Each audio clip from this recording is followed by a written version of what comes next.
एक औरत अपना पति जी से कहे कैसे कि नवरातन के महीना आ गए लोग आम के पेड़ लगोली महुआ लगोली लेकिन माई खातिर एगो नीम के पेड़ ना लगोली। बड़ी भाव से कहा तरीका आरे अम्मा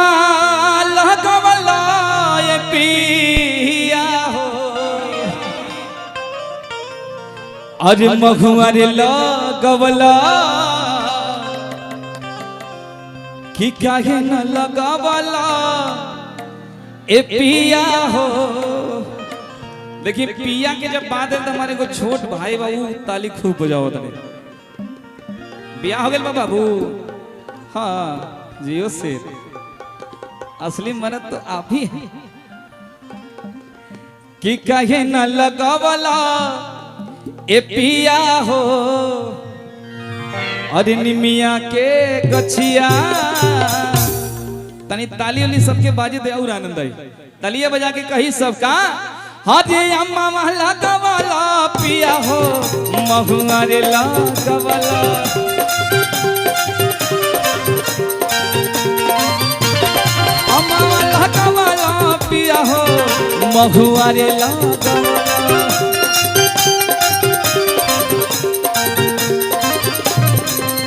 देखिए इधर ताली बज रहा है लेकिन इधर लोग नहीं बजा रहा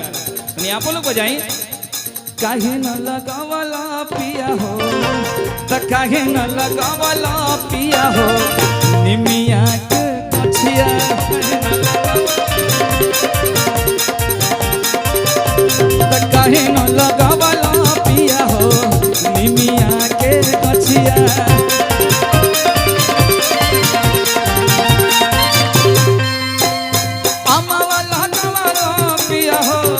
महुआ रे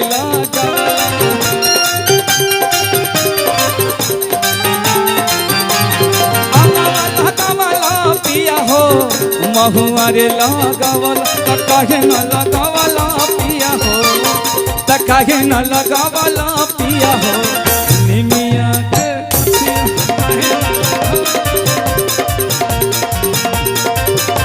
त काहे न लगावला पिया हो निमिया के गछिया।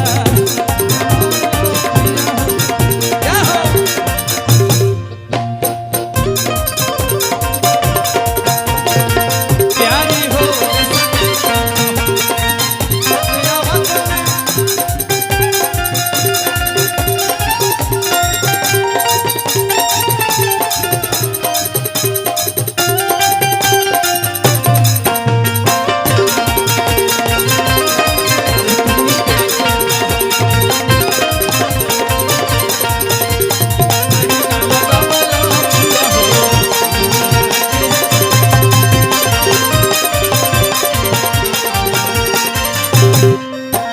और का निमिये हाथ हरवा माई निमिये दुआरवा हो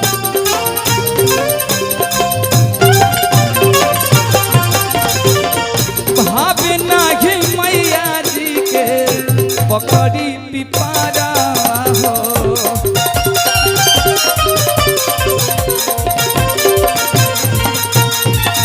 निमिये हरवा माई के निमिये दुआरवा हो भावे नाही मैया जी के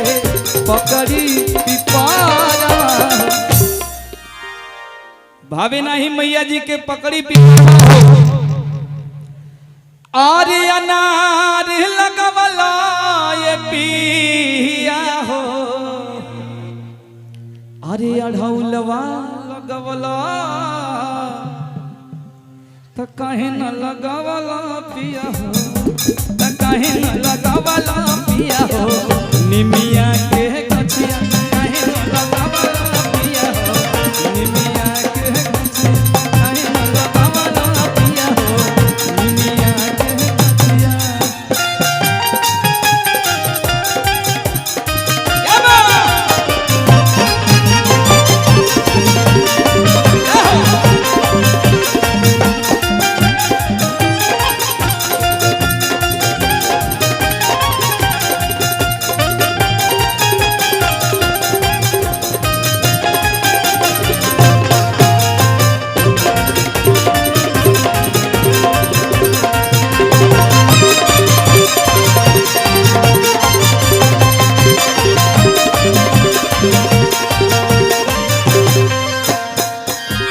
पूजा के थालिया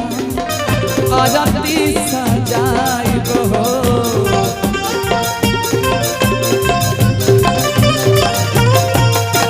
अढ़ौल के हरवै माई तोहके चढ़ाई हो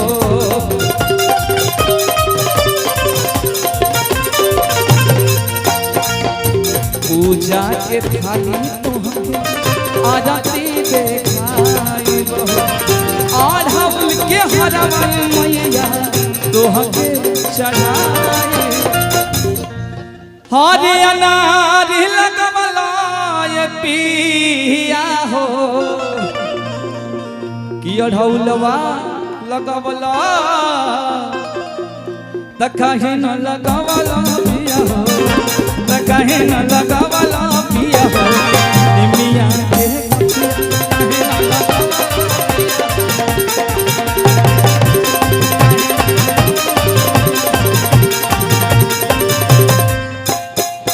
निमिया के हाला गावनी अरे झूलू हाला गावनी हो कि एहो मैया झूलू झूलू बहे लबयान हो एहो मैया झूलू झूलू बहे लबयान हो निमिया के टंढिया मैया झूलू हाला गावनी अरे झूलू हाला गावनी हो कि एहो मैया झूरू झूरू बगे लबयान हो एहो मैया झूरू झूरू